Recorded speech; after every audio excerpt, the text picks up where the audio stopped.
Bonsoir messieurs, dames. Je vais procéder à l'appel avant d'ouvrir le conseil municipal de ce soir. Je suis présent. Jean-Michel Védalu. Présent. Olivier Ogiso. Marc Palac. Anthony Bédoué est absent, excusé. Il a donné pouvoir à Fleur Evenot. Nicolas Boisseau est excusé, il m'a donné pouvoir. Angèle Bourriot. Patrick Collin. Non. Emmanuel Dupuis. Présent. Marielle Etienne. Présent. Fleur Evenot. Présent. Marie-Pierre Évrard. Marie-Pierre n'est pas là. Bernard Flichy. Présent. Sylvie Fradin. Présent. Jean-François Girard. Présent. Isabelle Hamel. Présente. Valentin Larcher est absent, il est excusé, il a donné pouvoir à Jean-Michel. Cyril Lecam est en vacances. Sandrine Less. Présent. Colette Lopez. Présent. Régis Mez. Présent. Bruno Ouvrard. Présent. Josiane Acta Lafaille. Présent. Dolores Petro est absente et excusée, elle a donné pouvoir à Josiane. Jean-Claude Pénicaud est absent, excusé, il a donné pouvoir à Marielle. Didier Blair. Présent. Philippe Plisson, j'en parlerai tout à l'heure. Laurent Roblet est absent et excusé, il a donné pouvoir à Bruno Vivier. Lydia Rocher est absente, elle est excusée, elle a donné pouvoir à Angèle. Fabien Sury. Marie-Thérèse Tareri. On va mettre Marie-Thérèse, pas Thérèse. Non, et Bruno Vivier. Voilà. Alors, j'ai pas cité Samuel Veillard et tout à l'heure je vais parler de Philippe Plisson. Je voulais juste vous dire que les deux ont démissionné pour des raisons personnelles, tous les deux, et nous ont fait parvenir une lettre il y a 5 ou 6 jours.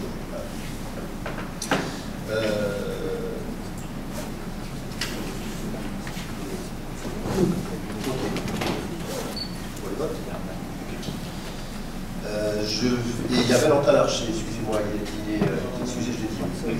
Donc, l'ordre du jour est le suivant. On va parler et délibérer sur le protocole relatif au temps de travail, à l'adhésion à la médecine préventive du CDG 85, de l'adhésion au service et des missions temporaires du centre de gestion 85 de la Vendée, des frais de garde et l'assistance des élus locaux, de l'adhésion au FDAS, aux tarifs les nocturnes. On va délibérer aussi, enfin, on aurait dû délibérer, je retire cette délibération de l'ordre du jour, sur la garantie donnée à l'agence France Locale. J'estime qu'il nous manque des informations pour que je puisse être à même de vous faire délibérer sur un texte qui me paraît incomplet, en tout cas pas assez clair. On va aussi parler de la demande du FIDP pour la sécurisation de l'école Jacques Maury, des subventions à l'association Les Chats Libres de l'Aiguillon. On va aussi évoquer la composition de la commission d'appel d'offres et la composition de la CCID pour l'administration fiscale. On va parler de la prestation de la mise à disposition des agents non titulaires auprès de la communauté de communes Sud-Vendée Littoral. Et puis après, il y aura tout plein de décisions et d'avenants aux conventions à mise à disposition ou à d'autres conventions pour la communauté de communes. On parlera notamment de la convention de mise à disposition de l'escale des Mousses, de la mise à disposition de minibus pour la communauté de communes, d'un avenant à la convention de remboursement restauration collective avec la communauté de communes, et puis une convention de prestation de services relative au remboursement de frais de confection des repas avec la communauté de communes. Je propose que la secrétaire de séance soit Madame Fleur Evenot. Elle le veut bien. Elle le veut bien. Et puis, je vais demander à Marc, si tu veux bien, de nous lire le procès verbal de la séance du 10 janvier 2022 afin qu'on puisse l'appliquer. C'est avec plaisir, d'autant qu'il est très court. Donc, conseil, compte rendu de la réunion du 10 janvier de l'an 2022. Je vais énumérer les questions par ordre d'apparition. Donc, on avait déjà eu deux questions au premier conseil municipal. Il y en a qu'on commence par la 3. Donc, la 3, c'est délégation du conseil municipal au maire de certaines de ses attributions. Ensuite, la 4, désignation des commissions municipales. Bon, je vous fais grâce de toutes les communications, puisque les commissions. puisque c'est uniquement un résumé. Question 5, désignation des membres du CCRS. Question 6, désignation des représentants de la commune au sein de l'Agence des services aux collectivités locales de Vendée. La 7, désignation des représentants au sein de la société publique locale Le Golfe de la Presqu'île. Question 8, représentation de la commune au SIVU de la trésorerie de Moutier-les-Mauffais. Question 9, désignation des représentants à l'agence France Locale. Question 10, désignation des représentants au sein du parc interrégional du Marais Poitevin. Question 11, élection des délégués au CIDEV. Question 12, CIDEV, transfert de compétences et conclusion de convention. Question 13, abandon de la perception de la taxe communale finale d'électricité au profit du CIDEV. Question 14, CIDEV, redevance d'occupation du domaine public par les ouvrages des réseaux publics de transport et de distribution d'électricité et par les infrastructures de communication électrique. Question 15, adhésion et approbation des statuts du syndicat mixte e-collectivité Vendée. Question 16, adhésion au contrat groupe assurance des risques statuaires du personnel proposé par le centre de gestion 85. 16, on passe à la 17. La création des tableaux des effectifs, la 17. Ensuite, la 18, convention de mise à disposition du personnel communal avec la CCSVL. La 19, transmission des actes soumis au contrôle de légalité. La 20, demande de dénomination de commune touristique. Ça, c'était pas important. Question 21, signature de la convention en faveur du logement des travailleurs saisonniers. Question 22, ouverture de crédit à l'élection d'investissement des budgets. La 23, autorisation de poursuite du service de gestion comptable Sud Vendée Littoral. La 24, attribution des indemnités de fonction aux maires délégués, aux adjoints et conseillers délégués. La 25, adhésion à un groupement de commandes pour le diagnostic du système d'épuration et réseau d'assainissement collectif. Et donc, enfin, la dernière, la 26, rapport annuel sur le prix et la qualité du service d'assainissement collectif. Voilà. Monsieur le maire, je vous laisse. Merci Marc, merci beaucoup. Est-ce qu'il y a des questions? On va passer au voix. Qui s'abstient? Qui est contre? Merci. Juste, tout à l'heure, si on vote positivement, je demanderai à ceux qui ont des pouvoirs de lever les deux mains. Et je vais demander à Jean-Michel Delalue de nous parler du protocole relatif au temps de travail. Alors, donc, par courrier, en date du 17 janvier 2022, la préfecture de Vendée a rappelé à notre collectivité la nécessité de se mettre en conformité avec l'article 47 de la loi 2009-828 du 6 août 2009 de transformation de la fonction publique relative au temps de travail. Les régimes légaux dérogatoires de travail antérieurs à la loi 2011-2 du 3 janvier 2001 ont été abrogés et les collectivités territoriales doivent définir les nouvelles règles conformes à la loi du 6 août 2019. Donc l'organisation des règles relatives à la définition, à la durée et à l'aménagement du temps de travail des agents sont fixées par la collectivité dans les limites applicables aux agents de l'État en tenant compte de la spécificité des missions exercées par ces collectivités. Donc les communes fondatrices de la commune nouvelle appliquaient déjà la durée légale annuelle de travail de 1607 heures. Un projet de protocole relatif au temps de travail est donc soumis à l'Assemblée. Il regroupe l'ensemble des règles relatives au temps de travail dans la collectivité qui font référence au texte de droit commun et ont été approuvés en comité technique donc, du centre de gestion départementale par des délibérations concordantes avant la création de la commune nouvelle. Donc, en fait, ce protocole prévoit, comme on vous le disait, un certain nombre de dispositions qui font toutes référence à la loi. Donc, je peux ne pas vous les lire d'ailleurs, puisque c'est que des textes de loi. Et alors, je veux bien, mais on va passer beaucoup de temps et ça vous dira rien de plus. C'est les lois de 83 et 84, voilà, avec tous les articles qui sont modifiés. Simplement pour vous dire qu'on était déjà en règle, nous, avec cette situation sur les deux communes, et c'est quelque chose de statutaire et d'obligatoire. Voilà. Donc je pense que vous avez vu le projet, donc le protocole relatif au temps de travail donc, de l'aiguillon à presqu'île. Si vous avez des questions, je suis prêt à y répondre. Alors, on n'est pas à Marseille, donc ça doit aller. Ouais.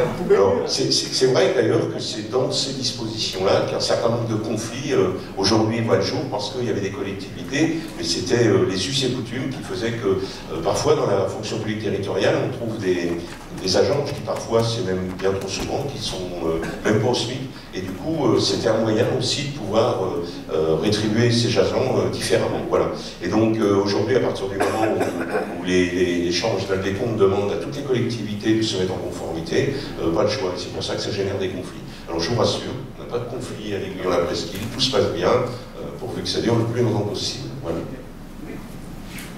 Avez-vous des questions, des observations? Donc on va passer aux voix. Qui s'abstient? Qui est contre? Merci. Jean-Michel, je vais te demander de poursuivre avec l'adhésion au service de médecine préventive du centre de gestion de la fonction publique territoriale de la Vendée.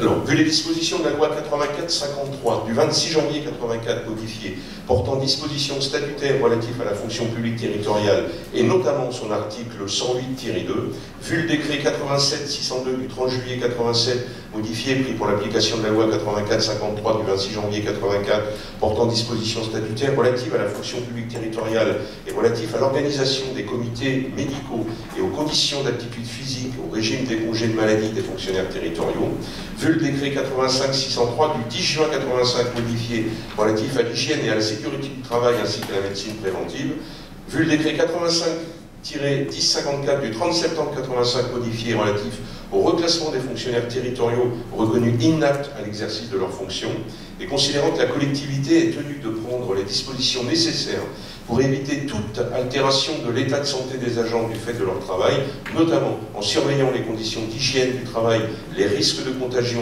et l'état de santé des agents, vu les prestations offertes par le service de médecine préventive du centre de gestion de la Vendée, telles que décrites dans la Convention, à intervenir. Donc, le service de médecine professionnelle et préventive du centre de gestion 85 assure, dans la limite des moyens dont il dispose, l'ensemble des missions en matière de surveillance médicale des agents et d'action sur le milieu de travail. Le médecin de prévention vérifie la compatibilité de l'état de santé de l'agent avec les conditions de travail liées au poste occupé par l'agent. Il formule un avis et peut émettre des restrictions et des propositions d'aménagement du poste de travail au vu de ses particularités et au regard de l'état de santé de l'agent. Par délégation, le médecin de prévention est assisté dans ses missions et sous sa responsabilité d'infirmiers qui peuvent réaliser les différents types de visites suivant des protocoles médicaux stricts. Donc, les communes issues de la commune nouvelle adhéraient déjà à ce service et qu'il convient, par suite de la création de la commune nouvelle, de redélibérer. Et donc, il existe cette convention d'adhésion qui, là non plus, n'est pas révolutionnaire puisqu'elle reprend les conventions existantes. Et donc, est-ce que vous avez des questions sur le sujet? Oui, Jean-François. Le fait de signer une nouvelle convention n'entraîne pas une nouvelle série d'examens pour des agents auprès de cet organisme? Non. Non.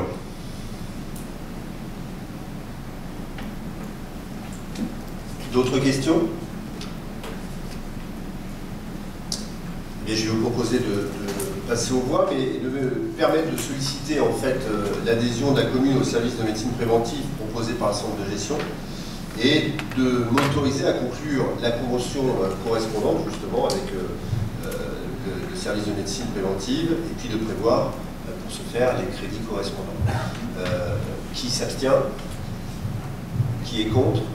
Merci.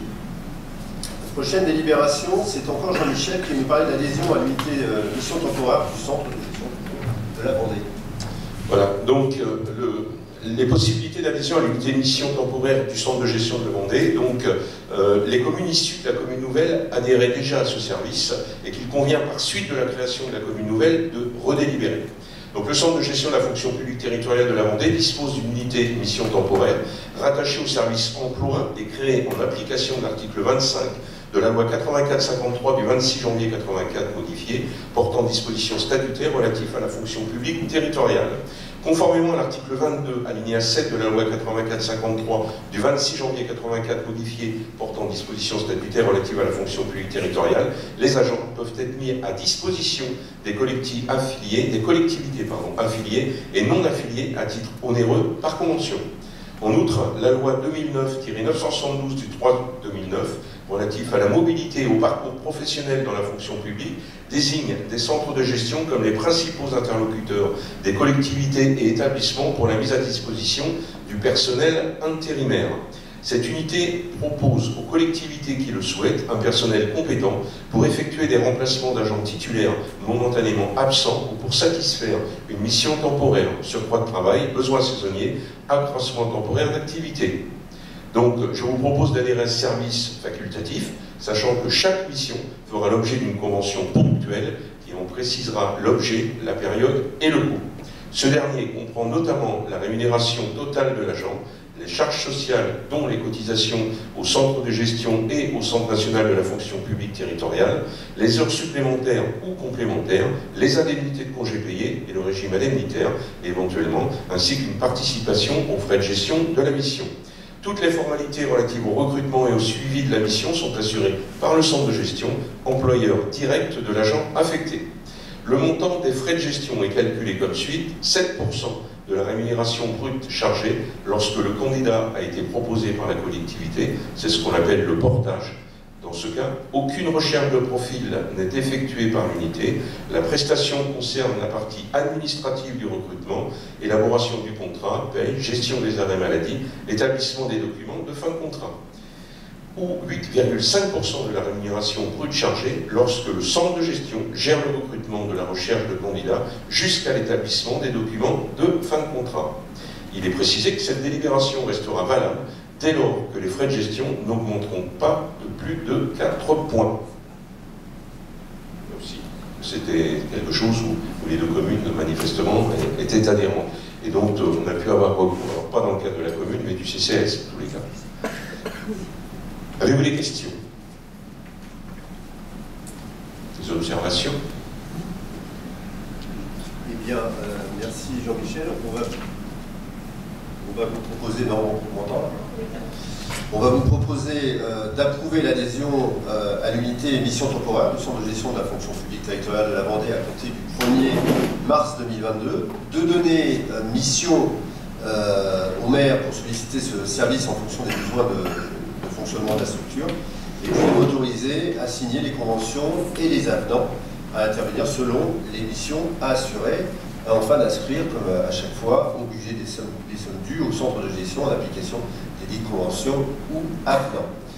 Est-ce qu'il y a pas de question, vous l'avez dit, est-ce que quelqu'un s'abstient? Quelqu'un est contre? Eh bien, merci beaucoup. On va passer à la prochaine délibération qui vous concerne, puisque c'est le dispositif de remboursement des frais de garde ou d'assistance des élus locaux.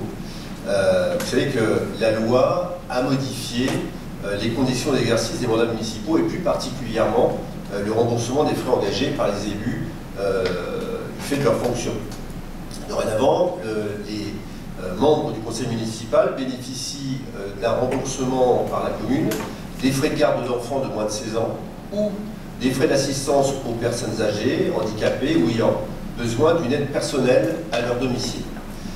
Et tous ces frais qu'ils ont engagés en raison de leur participation aux réunions seront donc remboursés. Ce remboursement ne peut excéder par heure le montant horaire du salaire minimum de croissance.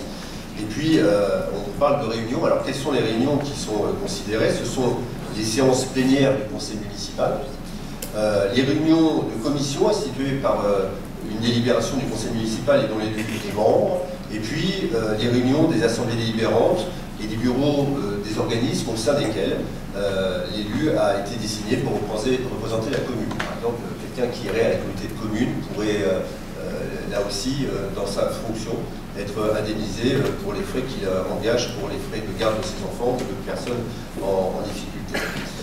Alors, l'article, vous ne vous en souviendrez pas, je viens de vous le dire, mais ça ne va pas vous servir à grand-chose, mais cet article de loi précise que les modalités de remboursement doivent être fixées par délibération du conseil municipal. Alors, je propose de vous faire voter les modalités suivantes. L'élu concerné devra produire à l'appui de sa demande de remboursement une copie de sa convocation à la réunion occasionnant les frais de garde, un justificatif de présence à cette réunion, un état de frais, c'est-à-dire les factures ou les décomptes de CESU. Et cet état devra préciser les coordonnées de la personne ou de l'organisme ayant assuré la garde, la date et l'heure de la prestation et le montant de la somme à rembourser. Et puis, on vous demandera une attestation sur l'honneur datée et signée signifiant l'exactitude des renseignements portés sur l'état de frais et demandant le versement de la somme qui est indiquée, et puis un RIB. Et je vous propose de rembourser ces frais chaque trimestre selon les modalités que je viens de vous donner. Et ces dépenses seront bien évidemment imputées au budget principal, au chapitre 65, à l'article 65-32. Est-ce qu'il y a des questions ? Il n'y a pas de questions. Eh bien, écoutez, je vous demande de bien vouloir approuver les modalités de remboursement aux élus des frais de garde d'enfants ou d'assistance aux personnes âgées, handicapées ou ayant besoin d'une aide personnelle à leur domicile, et puis de m'autoriser, ou d'autoriser Jean-Michel, si je n'étais pas là, à signer tout acte y afférent. Qui s'abstient? Qui est contre? Merci pour vous. Autre question, c'est Jean-Michel qui va l'évoquer à propos de l'adhésion au Fonds départemental d'action sociale. Merci Laurent. Donc le Fonds départemental d'action sociale, IFDAS, peut apporter différents types d'aides au personnel des collectivités territoriales. Donc il y a un intérêt manifesté par les agents pour adhérer à ce fonds et la participation financière de la collectivité correspond à un forfait annuel par agent actif adhérent, dont le montant est fixé chaque année par le conseil d'administration du FDAS. Donc, pour que vous soyez informés, le montant est de 222 € par agent, et donc ça représente un montant de 10 212 € en 2020 pour 48 agents. Voilà. Donc c'est un comité social, et c'est organisé par le centre de gestion organisé, mais ça appartient effectivement à un service du centre de gestion qui s'appelle effectivement Fonds départemental d'action sociale. Voilà. Merci Jean-Michel. Est-ce qu'il y a des questions? Pas de questions. On va vous demander donc d'adhérer au Fonds départemental d'action sociale, d'accepter le versement d'une cotisation employeur chaque année qui correspond à un forfait annuel par agent adhérent, et puis de me donner tout pouvoir ou à Jean-Michel pour l'exécution des présentes. Qui s'abstient? Qui est contre? Très bien, merci. Autre sujet qui était porté par Dolores, mais Dolores étant absente, je vais prendre cette délibération. J'informe les membres du Conseil de la nécessité d'établir une nouvelle tarification des nocturnes sur le port de l'Aiguillon-sur-Mer pour 2022, pour la saison. Les professionnels pourront louer un emplacement, enfin c'est pas pour la saison, c'est pour c'est les tarifs pour tout le temps. Les professionnels pourront louer un emplacement avec ou sans Tivoli. Je propose des tarifs suivants. Alors sans Tivoli fourni, le tarif A, c'est 3 mètres pour 12 € par soirée. Le tarif B, pour une longueur de 6 mètres, 24 € par soirée. Le tarif C, 9 mètres, 36 € par soirée. Puis le tarif D, avec des mètres supplémentaires, à 4 € pour chaque soirée. Et puis si un Tivoli était fourni, on reprend un tarif E à 3 mètres à 21 €, un tarif F à 6 mètres à 42 € par soirée, et un tarif G à 9 mètres, soit 63 € par soirée. Et je vous demande d'approuver les tarifs que je viens de vous donner pour les nocturnes de 2022 et de me donner ou donner à mon représentant les pouvoirs pour l'exécution des présentes. Est-ce qu'il y a des questions? Pas de questions. Est-ce qu'il y a des gens qui s'abstiennent? Est-ce qu'il y a des personnes qui sont contre cette délibération? Merci. Alors, nous allons passer maintenant à la délibération. Non, on l'a supprimée, c'était la délibération pour la garantie, on l'a supprimée. Je vais demander à Patrick de délibérer, enfin de nous proposer de délibérer sur la demande du FIDP pour la sécurisation de l'école Jacques Morier. Et Josiane aussi, qui participe à cette délibération. Ouais. Donc le FIPD, pour rappeler, c'est le Fonds interministériel de la prévention et de la délinquance. Donc on a deux projets sur demande de subvention auprès de cet organisme. C'est l'école Jacques Maury, avec un projet de mise en place de sécurisation anti-intrusion et de la vidéoprotection pour l'extension de ce qui sera fait bientôt de l'autre côté du lait. Donc il s'agit d'installer un système d'alerte dans le cadre d'attentat à intrusion, donc 2 visiophones avec caméra intégrée, ça c'est pour l'école, et pour la vidéoprotection, 7 points de protection, 7 points vidéoprotection. Donc Madame Josiane Lapac-Lafaille précise que le matériel doit respecter les spécifications techniques définies par l'État.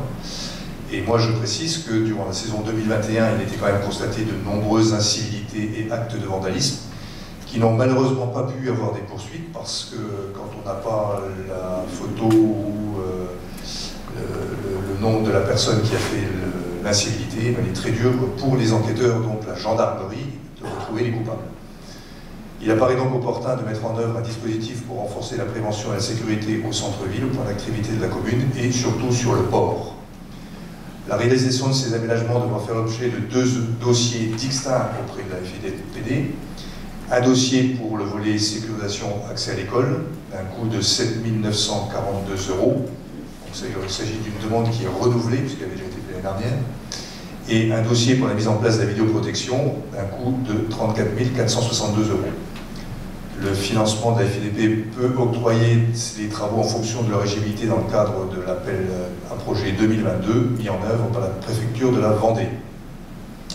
Dans le cas présent, le dossier de demande de subvention prévoit un financement au titre du Fonds interministériel de prévention à hauteur de 50% pour la vidéoprotection et de 80% pour la sécurisation de l'école. Par ailleurs, il faut savoir que pour ces 2 projets, ils sont soumis forcément à des autorisations préfectorales qui sont en cours de réalisation, enfin les demandes sont en cours de réalisation. Donc le financement, je ne vais pas passer sur le détail là, la commune donc, devra financer à hauteur de 18 819 € et la demande de subvention à hauteur de 23 585 €. Est-ce qu'il y a des questions sur ce sujet?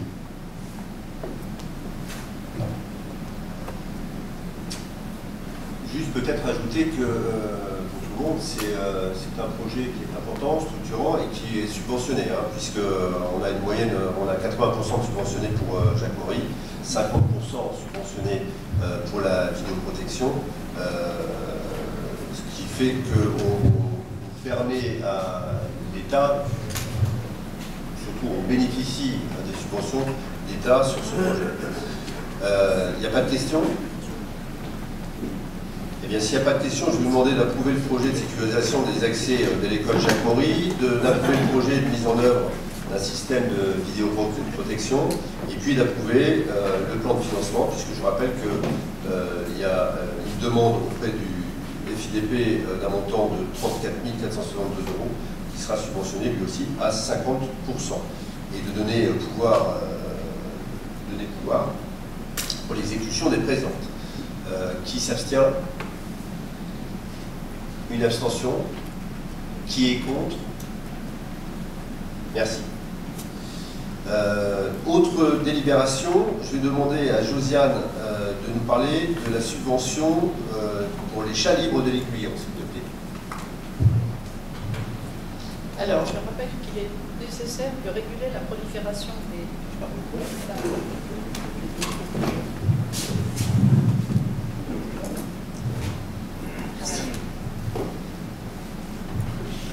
La prolification des chats sur notre territoire. Depuis plus d'une année, la commune s'appuie sur l'association Les Chats Libres de l'Aiguillon. Cette association lutte contre la maltraitance animale et organise des campagnes de stérilisation avec la SPA comme partenaire. Une fois les chats capturés, ils sont identifiés, stérilisés et remis dans leur habitat d'origine. Les résultats sont probants. La loi oblige d'ailleurs tous les propriétaires de chats à identifier leur animal domestique via une puce. La commune s'est dotée d'un lecteur électronique de puces. Donc je propose l'attribution d'une subvention de 4 000 € à l'association Les Chats Libres de l'Aiguillon pour mettre en place des campagnes de stérilisation des chats sur la commune. Alors on est d'accord que c'est des chats errants. C'est pas les chats de Monsieur Tout le Monde. Hein. On ne crée pas un service public pour que le chat de Monsieur Tout le Monde puisse être pris en charge. Et si vous voulez des précisions, en fait, il y a eu 71 chats stérilisés sur l'ensemble de l'année 2021 sur l'Aiguillon et 15 sur la faute sur une période de 3 mois. Est-ce qu'il y a des questions? C'est environ combien par stérilisé? 200 €? C'est 70 € là. Parce que là, ils sont plus chers que les mâles.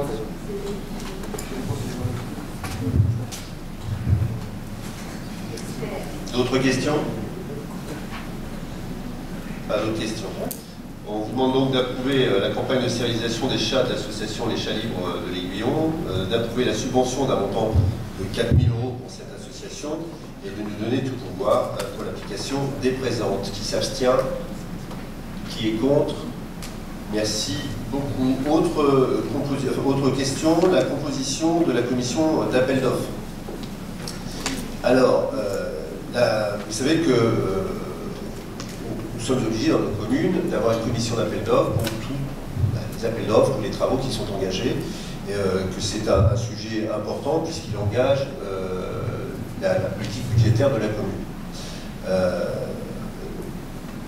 Cette commission est présidée par le maire, elle est composée pour une commune de moins de 3500 habitants de 3 membres du conseil municipal élus par le conseil à la représentation au plus fort reste. J'ai reçu une liste de M. Nicolas Boisseau et cette liste nous amène à vous lire la composition qui serait M. Nicolas Boisseau comme titulaire, Jean-Michel Piédalu comme titulaire, M. Fabien Sury comme titulaire, M. Bruno Ouvrard comme suppléant, Mme Fleur Evenot comme suppléante et M. Patrick Collin suppléant. Est-ce qu'il y a une autre liste qui est proposée pour cette commission d'appel d'offres? Il n'y a pas d'autre liste. Je vous rappelle que le CGCT, à son article L 2121-21, nous dit que si une seule candidature a été déposée pour chaque poste à pourvoir au sein des commissions municipales, ou si une seule liste a été présentée après appel des candidatures, eh bien, la nomination prend effet immédiatement de la liste qui a été proposée. Et donc, à ce titre, puisqu'il n'y a pas d'autre liste, je dis que M. Nicolas Boisseau, titulaire, M. Jean-Michel Piédalu est titulaire, M. Fabien Sury est titulaire aussi, et puis c'est M. Ouvrard et Mme Fleur Evenot et M. Patrick Collin seront leurs suppléants au sein de la CAO qu'on vient de créer. Je passe à la composition de la CCID. La composition de la CCID, c'est pareil, elle est composée du maire ou d'un adjoint délégué président de la commission, et puis de 8 commissaires titulaires et de 8 commissaires suppléants dans les autres cas. La durée du mandat est celle de notre mandat. Cette commission tient une place évidemment centrale dans la fiscalité directe locale de la commune. Elle a notamment pour rôle majeur de donner chaque année son avis sur les modifications d'évaluation ou les nouvelles évaluations des locaux d'habitation recensés par l'administration fiscale. Et vous savez que depuis la mise en œuvre au 1er janvier 2017 de la révision des valeurs locatives des locaux professionnels, elle participe par ailleurs à la détermination des nouveaux paramètres départementaux d'évaluation, notamment des secteurs tarifaires et des coefficients de localisation. Les conditions à remplir par les commissaires sont les suivantes. Enfin, pour être commissaire. Être de nationalité française ou ressortissant d'un pays membre de l'Union européenne, avoir plus de 18 ans, c'est nouveau depuis 2020, jouir de tous les droits civils, être inscrit au rôle des impositions directes locales, taxes foncières, taxes d'habitation, cotisations foncières des entreprises, et être familiarisé avec les circonstances locales, bien connaître la localité et son entourage et la fiscalité locale. Je rappelle que la commune a lancé une campagne de communication pour inciter les Aiguillonnais et voter à s'inscrire dans cette commission et s'engager dans la vie communale. La commune doit présenter 2 listes, donc une liste de titulaires et de suppléants, et aussi 16 noms à la des défis. C'est ce qui a été fait, et aujourd'hui, on vous demande d'approuver les listes de commissaires titulaires et suppléantes suivantes. Proposition de la liste des commissaires titulaires. Laurent Huget, Lydia Rocher, Jean-François Girard, Lucie Angle, Bernard Hérault, Philippe Mallet, Christelle Mourat, Janine Mérigou, Stéphane Garnier, Julie Mourat, je l'ai 2 fois là. Non, c'est Christelle. Sandrine Lacombe, Olivier Ogiso, Denis Clémenceau, Marie-Thérèse Terreri, Régis Mez et Michel Dubois. Voilà, je viens de vous lire la liste des titulaires, je vous lis la liste des suppléants. Jean-Michel Pédalu, Patrick Collin, Marc Malac, Bernard Flichy, Josiane Lafaille, Colette Lopez, Bruno Vivier, Didier Plaire, Dolores Petro, Fleur Evenot, Valentin Larchet, Angèle Bourriot, Sylvie Fradin, Emmanuel Dupuis, Bruno Ouvrard et Denis Bristiel. Et je précise que c'est le directeur départemental des finances publiques qui désignera les 8 membres titulaires et les 8 membres suppléants après vérification de leur situation avec l'administration fiscale. Est-ce qu'il y a des questions? Pas de questions? Alors je vous demande juste de voter sur ces 2 listes. Qui s'abstient? Qui est contre? Merci. Maintenant, nous allons passer à la convention de prestation de services du personnel non titulaire avec la communauté de communes Sud-Vendée Littoral, et je vais demander à Josiane de prendre la main. Alors, je vous informe qu'une convention de prestation de services pour la mise à disposition du personnel communal non titulaire auprès de la communauté de communes Sud-Vendée Littoral a été signée pour une période de 3 ans à compter du 1er septembre 2019 entre la commune de l'Aiguillon-sur-Mer et la CCSVL. Cette convention concerne la mise à disposition d'agents non titulaires de la collectivité exerçant des missions au sein du centre de loisirs dans le cadre d'activités extrascolaires. Le contenu de la convention a été établi en accord entre les services des 2 collectivités et prévoit les modalités de remboursement du dit service à la commune de l'Aiguillon-sur-Mer pour une durée de 3 ans à compter du 1er septembre 2019. À la suite de la création de la commune nouvelle, l'Aiguillon-la-Presqu'île, il convient de reprendre les conventions en modifiant les parties sans en modifier les modalités. Il vous est donc proposé d'approuver la convention voilà, et de donner tout pouvoir à Monsieur le maire ou à son représentant pour la signature et l'exécution de la présente. Merci Josiane. Est-ce qu'il y a des questions? Qui s'abstient? Qui est contre? Merci. On va passer à la prochaine délibération en parlant d'un autre, d'un avenant, l'avenant 2 au procès-verbal de la mise à disposition de la LSH, l'escale des Mousses. Alors, je vous informe qu'un procès-verbal de mise à disposition de l'escale des Mousses a été signé en 2015 entre la commune de l'Aiguillon-sur-Mer et la communauté de communes. Un avenant a été approuvé en mai 2018 concernant la répartition des charges de fonctionnement et d'investissement du bâtiment. À la suite de la création de la commune nouvelle, l'Aiguillon-la-Presqu'île, il convient d'établir un avenant en modifiant les parties sans changer les modalités précédemment approuvées. Il vous est donc proposé d'approuver l'avenant procès-verbal et de donner tout pouvoir à Monsieur le maire ou à son représentant pour la signature et l'exécution de la présente. Merci Josiane. Est-ce qu'il y a des questions là? Pas de questions. On va passer aux voix. Qui s'abstient? Qui est contre? Merci. On passe à un autre avenant à la convention de mise à disposition des minibus avec la commune Sud-Vendée Littoral.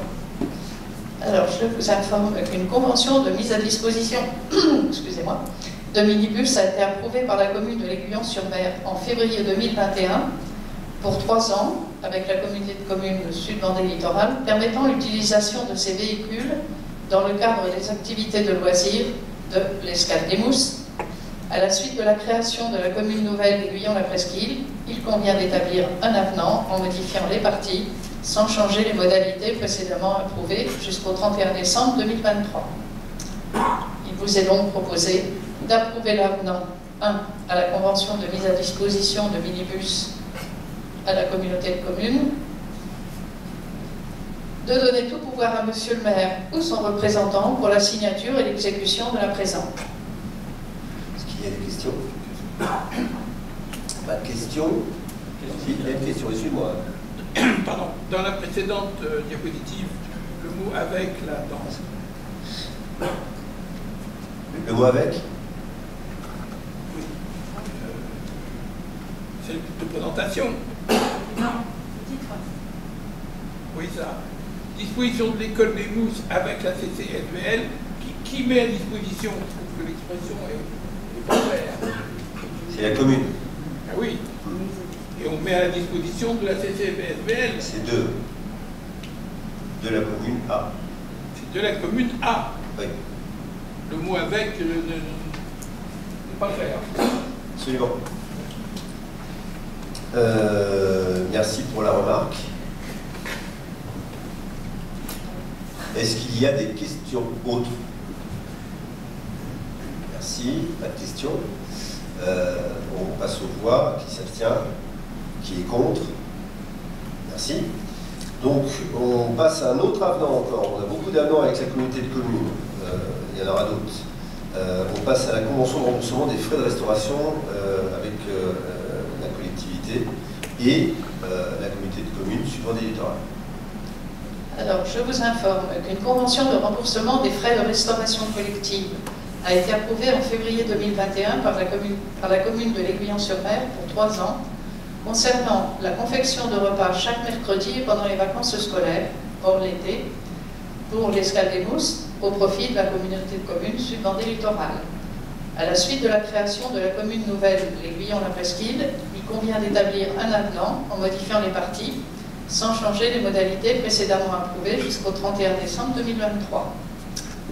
Il vous est donc proposé d'approuver l'avenant 1 à la convention de remboursement des frais de restauration collective avec la communauté de communes Sud-Vendée Littorale et de donner tout pouvoir à Monsieur le maire ou à son représentant pour la signature et l'exécution de la présente. Ok. Est-ce qu'il y a des questions? Pas de questions. Pas de questions. Qui s'abstient? Qui est contre? Merci. Prochaine délibération, c'est une convention encore de prestation de services relative au remboursement des frais de confection des repas. Et la convention sera passée avec la communauté de communes Sud-Vendée Littorale. Alors, je vous informe qu'une convention de prestation de services relative au remboursement des frais de confection des repas avec la communauté de communes a été approuvée en février 2015 par la commune de l'Aiguillon-sur-Mer. Elle concerne la prise en charge des frais de personnel, le cuisinier, à hauteur de 375 heures annuelles.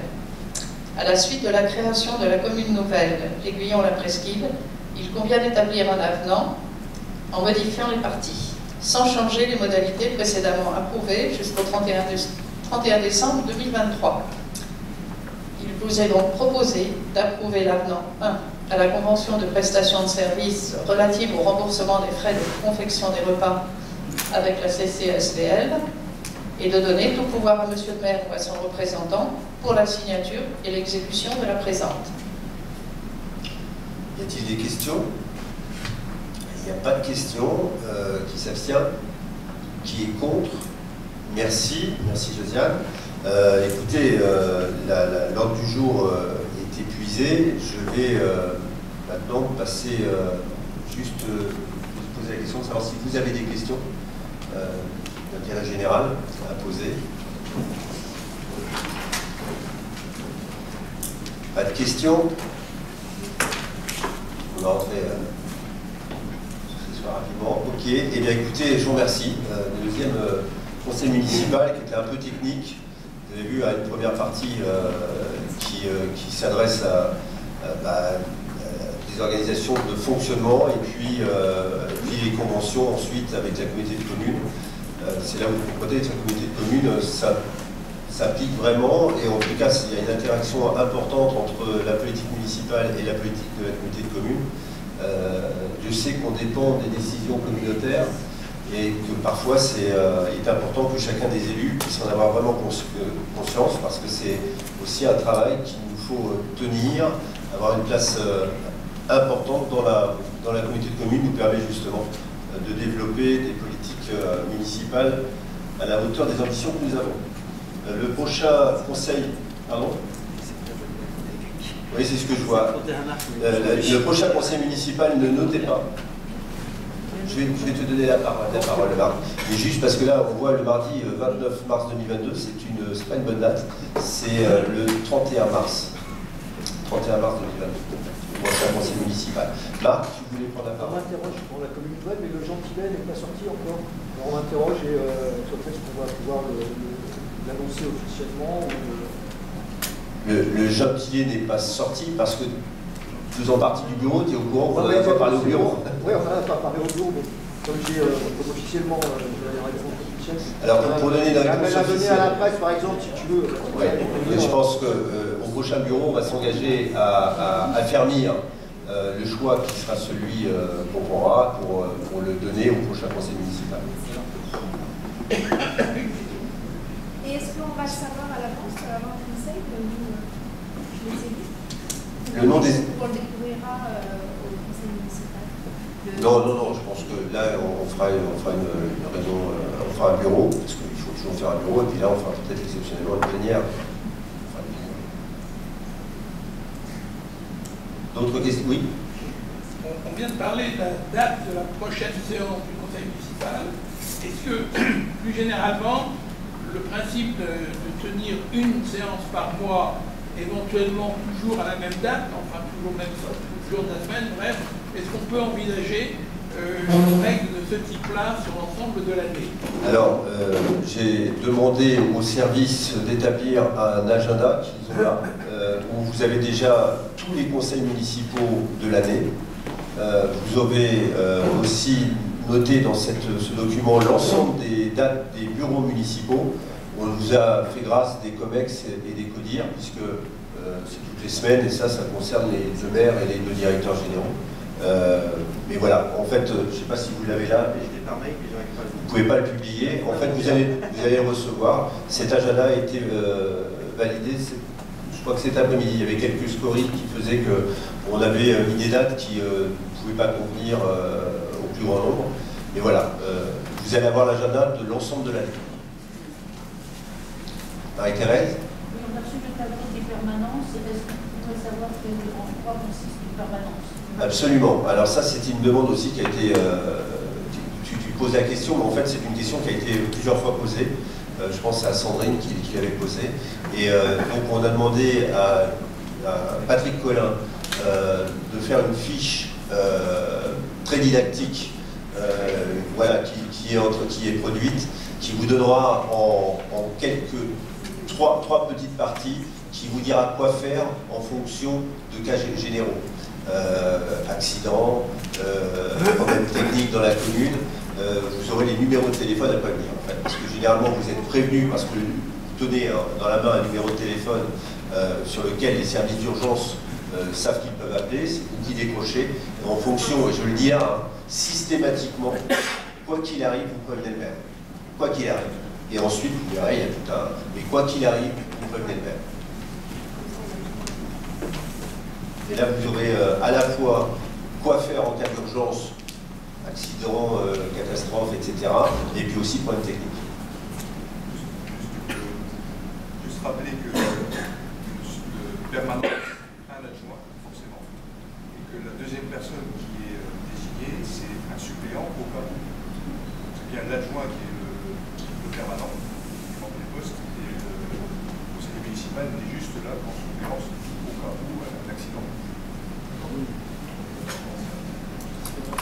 A priori, entre le maire, l'adjoint et le conseiller, on va être au courant de ce qui se passe. Bon, et puis je vous assure, les astreintes, pour ceux qui l'ont déjà vu, c'est pas. Voilà, nous avons deux communes qui sont plutôt cool pour ça. Sauf l'été. L'été, c'est l'enfer.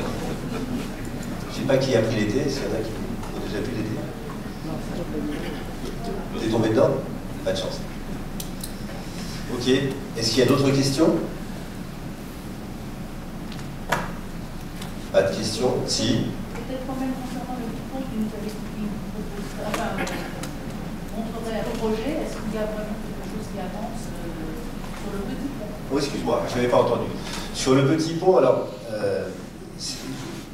avec Jean-Michel, on a un devoir de réserve sur ce sujet-là, mais on va partager un devoir de réserve parce que je vous rappelle que nous ne sommes pas promoteurs de la décision ou des décisions qui concernent le petit pont, quoi qu'on dise la rue ou les réseaux sociaux. Nous sommes ni de près ni de loin à l'initiative de ce qui va se passer sur le petit pont. Je parle de sa déconstruction et de la reconstruction d'un autre pont.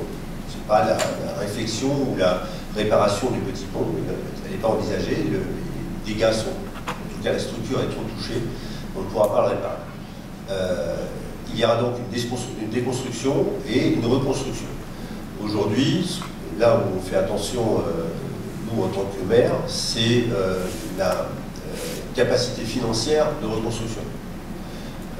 On a des projets qui nous ont été proposés et soumis par le département. Je rappelle que c'est le département qui est propriétaire du petit pont, c'est le département qui décide de le déconstruire, et ce sont les communes qui ont imposé, je ne vous rappelle pas l'histoire, à ce que ce petit pont soit reconstruit en respectant les usages. C'est-à-dire qu'on se rappelle que ce petit pont avait plusieurs usages, d'abord de promenade, de pêche, et puis un côté extrêmement pittoresque qui a fait aussi l'histoire des deux communes fondatrices, et donc qui doit faire l'histoire et l'avenir de la commune nouvelle. Et donc nous sommes attachés justement à ce que ces critères soient respectés dans les propositions qui nous ont été faites. Je veux dire que pour l'instant, sans rien dévoiler, on est plutôt satisfait, vraiment très satisfait, de l'une des propositions qui est faite, qui a un coût. Je rappelle un peu d'histoire. Le département, à l'origine, nous proposait une déconstruction et 200 000 euros. Et on pouvait prendre ces 200 000 euros pour déconstruire. Et basta. On est reparti. Je me rappelle à l'époque, j'étais avec Jean-François Etienne, c'était tous les deux, ils nous l'ont annoncé tous les deux. Et l'histoire, elle s'est arrêtée là. C'est-à-dire qu'on va déconstruire le petit pont parce qu'il est trop dangereux. Après des rendez-vous et des négociations, il a été décidé par les deux maires qui se sont engagés à l'époque, donc le maire de l'Aiguillon de l'époque et le maire de la Faute, de trouver un accord qui permettrait de trouver des financements favorisant en tous les cas la déconstruction et la reconstruction du petit pont. Les montants de l'époque étaient 2 millions d'euros fléchés par la région et 400 000 euros fléchés par le département. Le département considérant que dans ces 400 000 euros, il y avait de quoi déconstruire et à peu près 200 000 euros pour reconstruire, puisque je vous rappelle, l'objet était de dire 200 000 euros de déconstruction. La réalité aujourd'hui, c'est que pour déconstruire, il faut 700 000 euros. Et donc, vous comprenez que les propositions au départ étaient un peu sous-évaluées et ne permettaient pas ni de déconstruire, ni d'imaginer quoi que ce soit en reconstruction. Pour autant, 2 400 000, je ne suis pas certain qu'on fasse la boucle pour faire financer un nouveau pont qui soit à la hauteur des exigences des deux communes et aussi de la population, qui dépasse simplement la population de nos deux communes, parce que je vous rappelle, ce petit pont, il a une dimension extra, c'est qu'il appartient à l'ensemble des amoureux de notre commune nouvelle, nos deux communes fondatrices, qui ont une histoire, qui sont bécotés sur ce pont, qui ont eu des moments de pêche sur ce pont, qui ont eu des histoires sur ce pont, qui ont appris à nager en plongeant dans le lait dans les années 70 ou 80 de ce pont, c'est quoi je parle. Et donc, ça appartient à tout le monde. Et vous comprenez que c'est un sujet extrêmement sensible et qu'on s'attache avec Jean-Michel Pédalu à être constructif, à l'écoute, mais exigeant avec le fournisseur qui est le département et qui est le promoteur de ces travaux, à qui on a demandé une position un peu différente. Je ne vais pas rentrer dans les détails financiers, mais une position qui lui permette d'être à la fois maître d'œuvre. Vous savez que quand on est maître d'œuvre de travaux, on doit prendre, et c'est la loi qui l'impose, 20% des dépenses. Donc en prenant un département qui est maître d'œuvre, vous comprenez que quel que soit le prix, il y aura déjà 20% qui sera, si c'est 4 millions, c'est 800 000. Donc c'est plus 400 000. Et ça permet, si vous voulez, déjà de faire un pas. La région devra aussi, je le dis, nous aider dans son regard d'estuaire, hein, puisque je n'oublie pas que ce pont aura comme identité ce qu'il porte historique, mais il devra aussi avoir une identité d'avenir. On a un estuaire qui est formidable, qui est remarqué par tous les organismes, que ce soit les institutions, qu'elles soient environnementales ou d'État. Et on voit bien que cet estuaire du lait a du sens même au niveau du parc. Donc il faudra que la région nous aide aussi à combler et trouver des moyens supplémentaires pour que les communes ne se retrouvent pas dans une situation délicate. Je m'exprime sur ce sujet. Les 2,4 millions financés, 2 millions la région et 400 000 pour le département d'origine, ça c'est ce qui a été conventionné par les maires de l'époque. Si demain vous êtes à 3,5 millions ou 4 millions d'euros de facture, il avait été décidé que tout ce qui serait au-dessus de 2,4 millions serait à la charge des communes. Vous comprenez que le boulot des maires, c'est de faire en sorte, en tous les cas nous on hérite de cette situation-là, et cette situation, l'objet des deux maires, c'est de faire en sorte que le contribuable de l'Union La Presqu'île paye le moins possible, voire soit subventionné dans cette partie de reliquat, de gap qu'il faut trouver. Et donc il y a, j'ai parlé des usages, on n'oublie pas qu'il y a un côté mobilité, enfin Marielle est bien au fait de ça, puisque des tas de vélos passent par le petit pont pour rejoindre la coupe de la Presqu'île. Je ne sais pas si la Vélodyssée le prend. Si la Vélodyssée, l'avant des vélos, la Vélodyssée, donc là c'est la communauté de communes qui sera, je l'imagine, solidaire. Le département, je vous l'ai dit, en tant que maître d'œuvre, ça sera solidaire. La région avait fait un effort important, puisque Bruno Retailleau avait fléché 2 millions d'euros. On demandera à la région et à la nouvelle présidente de faire une petite rallonge. Et puis, ma foi, on arrivera vraisemblablement à trouver les financements qui nous permettront d'avoir un pont extrêmement structurant. Et moi, je le dis, si on arrive à avoir ce qu'on nous a proposé, moi je dis qu'il est très beau, vraiment très très beau. Et ce sera une signature pour la commune. Je pense, je m'aventure peut-être, mais je prends ce risque-là, je pense que vous serez fiers de l'avoir, sur ce qu'on a vu en tout cas. Jean-Mi, Michel, tu veux juste dire que je partage effectivement pleinement ce que tu as dit, même si on est un peu sur le devoir de réserve en ce moment, puisque c'est au stade de projet. Des projets, il y en avait 3, il y en a un qui sort vraiment effectivement du lot, tant au niveau des tarifs d'ailleurs qu'au niveau de la structure, du plan, de la perspective. Enfin, il nous a tout de suite, il a flashé quoi. Et donc l'entreprise qui a présenté le projet, elle paraît sérieuse. Elle a répondu à toutes les questions. Il n'y a aucune question qu'elle ait mis de côté en disant on répondra plus tard. Et je pense que si effectivement, parce que non seulement il y a la réalisation, mais derrière il y a l'impact aussi lors de la durée des travaux, il faut que ça reste navigable. Il ne faut pas le faire en période estivale. Si c'est fait en période estivale, c'est en prenant un certain nombre de dispositions réglementaires. Donc effectivement, ça sera un gros chantier. Et donc aujourd'hui, je partage complètement. Il ne reste plus que le côté financier, en tous les cas, pour l'impact sur les communes qui risqueraient effectivement d'évoluer dans le bon sens. On en est là, mais je pense que vous pouvez être rassurés, en tous les cas, sur ce qu'on nous a présenté déjà. Et puis, dans un deuxième temps, vous pouvez être rassurés, nous, on défendra le projet jusqu'au bout, en tous les cas, si c'est ce projet-là qui tient jusqu'au bout. Voilà. En sachant que dans la commande que nous, on a fait, on a fait partie, tous les deux, de ces personnes comme vous qui sont attachées à cette histoire du petit pont actuel.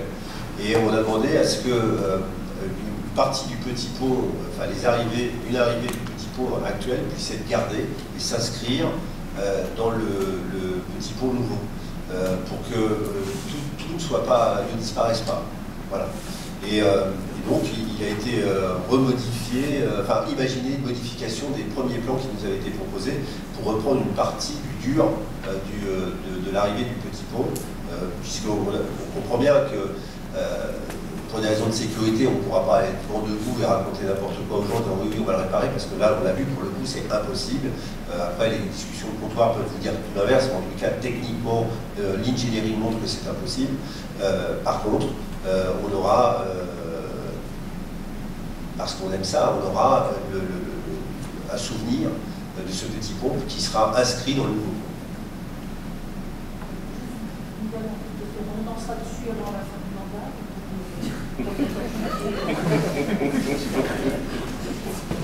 C'est pas on dansera dessus avant la fin du mandat, je pense.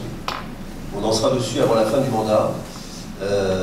C'est pas je pense, on fera ce qu'il faut pour qu'on danse dessus avant la fin du mandat. Vous serez fiers de ce petit pont. C'est enregistré, je l'ai dit, vous me crucifierez si c'est pas le cas, mais moi je pense que vous serez fiers de cette signature. Ce sera une belle signature, une belle identité. Dernière question après, qu'est-ce qui dans la place Cariste-Gouin qui était en cours, ce sera... Alors la place Cariste-Gouin, pour tout le monde, c'est la place la plus ancienne du village fondateur de la Faute. C'est là où il y avait la place du marché il y a à peu près un siècle. Et d'ailleurs, regardez les réseaux sociaux, parce que dans peu de temps, vous allez avoir une image de ce marché d'il y a un siècle. Il y a une photo qui a été prise, justement, que tu connais, toi, Marité. Et donc, ton idée était de savoir si le monument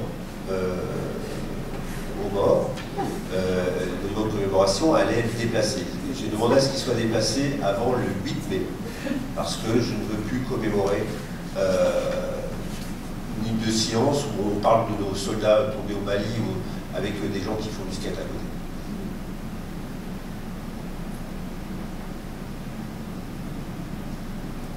Alors, une première étape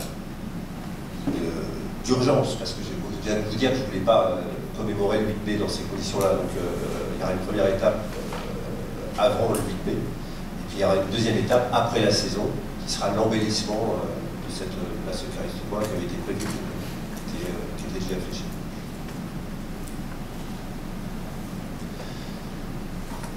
Est-ce qu'il y a d'autres questions? Ah. Ah, très bien. Didier? Je t'en prie. Le cinéma. Le cinéma. Le cinéma, la question c'est qu'est-ce qu'on en fait ou c'est est-ce qu'on répare? Est-ce qu'on regardera un film avant la fin du mandat ou... J'ai l'habitude de dire que je ne peux pas raser gratis. Et c'est après, je donnerai la main à Jean-Michel qui connaît ce dossier mieux que moi dans les détails, puisque c'est lui qui est à la manœuvre sur ce sujet-là. Ce que je peux dire, c'est que, et je l'ai dit hier au bureau municipal, on ne sera pas l'équipe municipale qui prend des décisions avec l'argent des autres sans réfléchir. C'est extrêmement facile de promettre des choses avec l'argent du contribuable. C'est beaucoup plus compliqué de ne pas toucher à l'argent du contribuable, de gérer les deniers publics tout en répondant à une commande de service public. Et dans le service public, il y a aussi les services culturels. Et un cinéma répond à cette exigence et le devoir qu'on a d'amener de la culture sur notre territoire et surtout sur une commune dont on a l'exigence qu'elle soit à la hauteur de ce qu'on vend tous les jours, c'est-à-dire une grande station touristique. Donc on peut imaginer qu'effectivement, une commune comme la nôtre peut avoir et doit avoir cet espace culturel de projection cinématographique. Vous dire qu'on aura une salle de cinéma, je ne sais pas. Parce que pour qu'un cinéma soit rentable, pour ceux qui sont intéressés au sujet, il faut entre 30 et 35 000 entrées, et vous savez que ce cinéma ne l'a jamais fait à l'année. Donc il y a déjà un souci économique. On peut se dire, bon, ben, dans un cadre associatif, pourquoi pas. Et c'est vrai que dans un cadre associatif subventionné, on peut imaginer quand même avoir cette animation culturelle.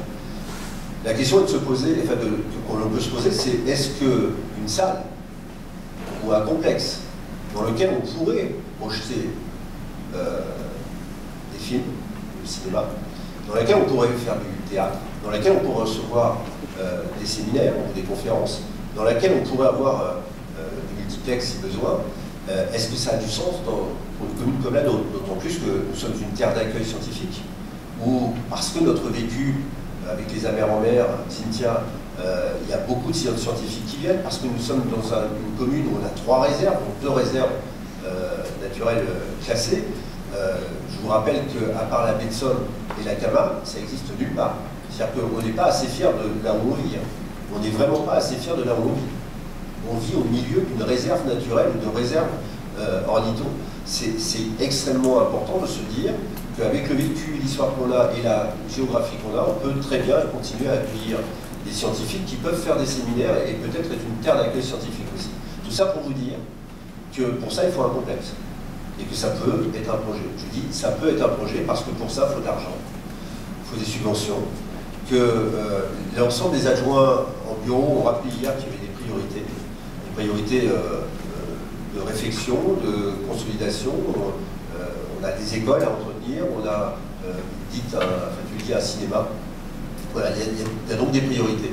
Ça ne veut pas dire qu'on ne fera pas, ça veut dire qu'en fonction des moyens, des règlements et de la technicité, si tout ça c'est réuni, eh ben on fera.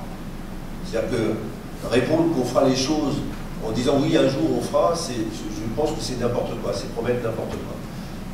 Réglementairement, nous sommes sur un territoire extrêmement contraint, PPRL, zone naturelle. Nous sommes extrêmement contraints. Financièrement, on a des moyens. Ces moyens-là doivent aller tout de suite au service de la population. C'est ce sur quoi on s'est engagé. C'est rendre la vie meilleure. Et dans rendre la vie meilleure, il y a rendre la vie confortable, et le cinéma en fait partie. C'est pour ça que c'est quelque chose qu'on n'oublie pas, et qui est dans la focale. Et là, je laisse maintenant Jean-Michel parler. Il a récupéré un cinéma qui était dans un état qui ne permettait pas de regarder un film en sécurité. Non, vas-y, Jean. Bon, Régis, merci d'avoir posé cette question en fin de soirée. C'est toujours réjouissant de parler du cinéma parce que ça donnera aussi l'opportunité et l'occasion justement d'avoir une réponse précise à la situation. Alors, l'histoire du cinéma, tout le monde la connaît. Quand on est arrivé, comme le disait Laurent, la situation était tellement dégradée qu'il a fallu faire passer un bureau. On a fait passer un bureau de contrôle. Le bureau de contrôle a rendu un verdict, je vous rappelle la note de 7 sur 20, avec des structures qui étaient entamées. Donc on ne pouvait pas décemment continuer puisqu'on savait ce qui se passait, alors non seulement au niveau des structures, mais au niveau des gaz de fumée qui étaient toxiques. Donc il n'y avait pas de poids de mesure, il fallait fermer. Le cinéma a été fermé, à partir du moment où on l'a fermé, on s'est engagé immédiatement à essayer, en tous les cas, d'élaborer un projet pour un cinéma futur. Sauf que, vous imaginez qu'on est resté 1 an et demi finalement en poste, il a fallu fermer le cinéma, puis il a fallu commencer à élaborer un nouveau projet. Le nouveau projet, on l'a. Mais ce qu'on a voulu surtout, c'est attendre d'avoir cette réunion de communes, parce qu'il n'aurait pas été sérieux de prendre la décision seul, en tous les cas, alors, pour toutes les raisons qu'a évoqué Laurent, les raisons structurelles, mais les raisons financières également, puisqu'il fallait trouver aussi les moyens financiers. Je vous rappelle juste que c'est à peu près 1,2 million d'euros pour la construction d'un cinéma. En tous les cas, une chose est sûre, c'est qu'il sera celui-ci déconstruit, comme le dit pont, puisque la structure, elle ne tient plus. Donc si toutefois, effectivement, il y avait une reconstruction d'un complexe, si ça donnerait peut-être, effectivement, pas forcément un cinéma, mais peut-être une salle où il y aurait une polyvalence, effectivement, de choses à faire dedans. C'est là-dessus on réfléchit, et donc c'est intéressant, en fait, d'y réfléchir désormais sur les 2 communes. Mais forcément, on ne le laisse pas de côté parce qu'on sait que c'est important pour notre commune, Laurent l'a rappelé, et aujourd'hui, nous, à partir du moment où on s'est engagé devant la population à reconstruire quelque chose, ça fait effectivement partie des projets. Donc voilà, on en est aujourd'hui, mais c'est dans les tuyaux. Il y a, comme le disait Laurent, des priorités, parce qu'il faut d'abord trouver les financements. Voilà. Et justement, merci de parler des financements. Quand on trouve les financements, on ne parle pas de banque, là. On parle de subventions. C'est-à-dire c'est pour éviter que le contribuable soit celui qui paye les décisions, qui paye pleinement les décisions prises et arbitrées par un conseil municipal. Et donc, il y a peut-être l'idée de réfléchir à une échelle qui n'est pas forcément que municipale. Il faut penser à l'échelle communautaire. Je vous ai parlé tout à l'heure de la communauté de communes. Je pense que là aussi, au régional, il faut, si on veut avoir des subventions, penser qu'est-ce que cette commune peut apporter aux 43 autres communes de la communauté sud-vendée littorale. Ma foi, si on leur apportait chez nous, mais pour eux aussi, un complexe qui permet d'accueillir du théâtre, du cinéma, etc., vous voyez ce que je veux dire? C'est qu'il faut penser à l'échelle communautaire. C'est ce qui nous permet après d'avoir du structurant chez nous. On ne peut pas, à 3000 et quelques habitants, tout porter. Le pont, on a des tas de projets. Il faut vraiment qu'on fasse subventionner tout ça. Et aujourd'hui, le travail de cette équipe, dont tu fais partie, c'est de faire en sorte de garder le cap, de garder ces idées qu'on a portées et qu'on a annoncées à la population, et de faire en sorte de les construire avec la solidarité régionale, nationale, européenne, de telle façon à ce que on puisse aller financer entre 50 et 80% de nos décisions par la solidarité, parce qu'elles ont du sens communautaire. Pas parce qu'on s'appelle la plus jolie commune de France et qu'on en est persuadé. Les autres, ils s'en foutent. Donc il faut qu'on leur apporte aussi quelque chose. C'est comme ça que ça marche. Et c'était une autre question. Et s'il y a d'autres questions?